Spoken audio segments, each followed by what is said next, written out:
I don't really do a lot of DIY on this channel, but I've got a technique I used on a recent sign project, video forthcoming, in which I do a faux wood grain technique, and I thought a lot of people would find it useful. It's super simple, and you can use it on just about anything. By the way, I know this looks like a staged mess, but this is genuine. To demonstrate, I've got a piece of PVC sheet, a chunk of MDF, a sheet of aluminum, and a scrap of insulating foam.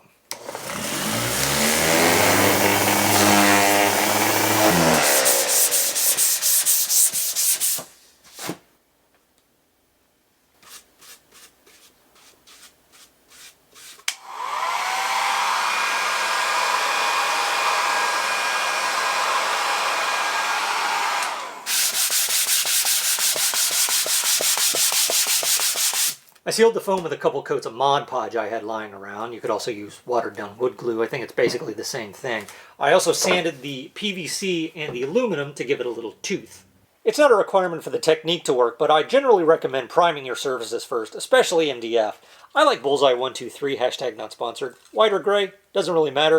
It seems to stick to just about everything.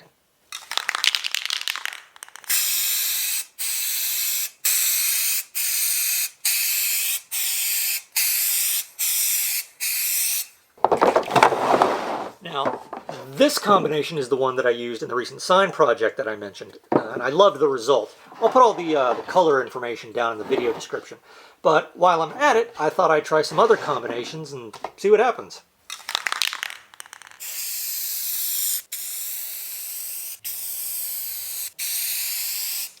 You really only need 3 things to make this work. A can of spray paint, a can of wood stain, and a cheap chip brush. Gloves are nice too.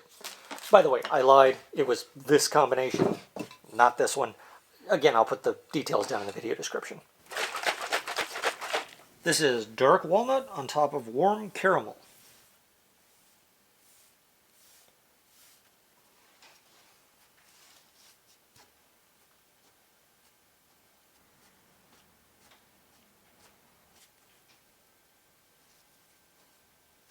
You can twist the brush as you go, and then smooth it out. Add some little swirls in the middle, and then brush over them.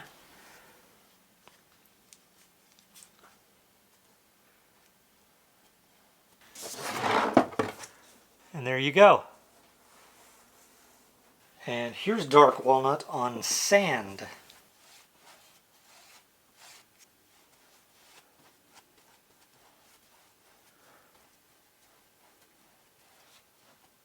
I'm not liking this combination. Let's try honey.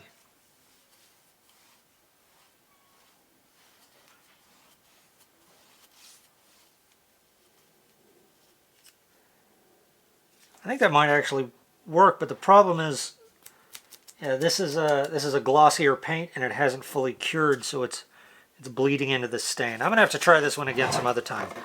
Let's try honey on ivory silk.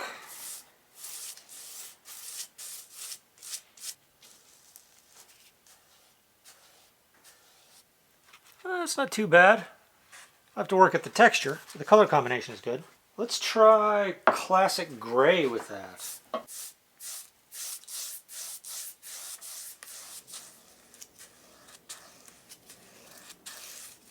I wonder if I introduced a little bit of true black.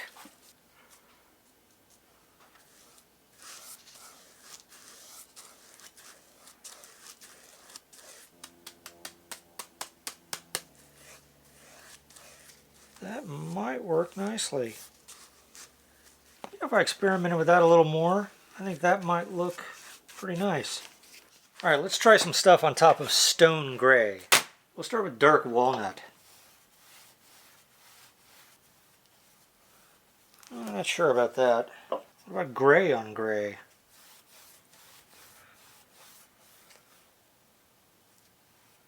That's subtle. I kind of like that. What about black?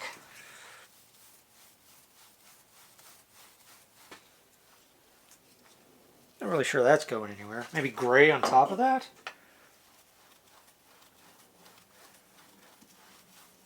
Blend some of this into the lighter stuff, maybe.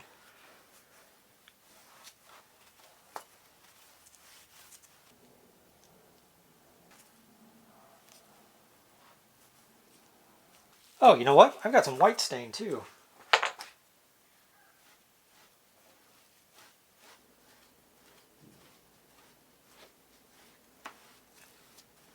All right, I think I played with that one a little too much, but the colors are promising. All right, so I think the clear winner today is the original color combination. Again, I'm going to put these all these colors down in the video description. But I do think some of these other colors are promising, especially this sand spray paint with the honey on top. Unfortunately, I was getting some muddy results because I didn't let the underlying paint dry long enough. It's still a little tacky. I recommend at least 24 hours before you start putting the stain on top. And I'm going to keep experimenting with these barnwood colors, the grays and the sandy, what is this, ivory silk paint. Little bit of white, little bit of black in that. I think get the texture just right. I think that'll look really nice. But the point is to experiment.